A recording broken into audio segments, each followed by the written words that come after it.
اون چی که مربوط به احکام شرعه، پیغمبر خدا فرمودن کتاب الله و عترتی اهل بیتی، فقط این دوتا منبع، یکی قرآن کریم، یکی اون چیزی که مسلمه که عترت پیغمبر فرمودن. این نسبت به احکام. اما نسبت به چیزهای دیگه، امور علوم دنیوی، علوم دیگه، نه.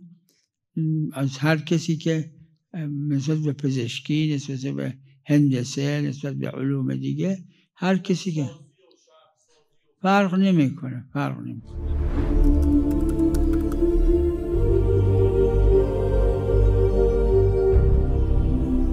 نه، اونایی که ثواب براش ذکر کرده، این را علامه مجلسی رضوان الله علیه در بحار به یه مناسبتی، همون جلدای اول بحار دارن این را، که نه، اون علومی است که مربوط به خدای عز و جل، چه عقاید باشه، چه اخلاق باشه، چه احکام باشه، چه اون چیزی که از اهل بیت صادر شده.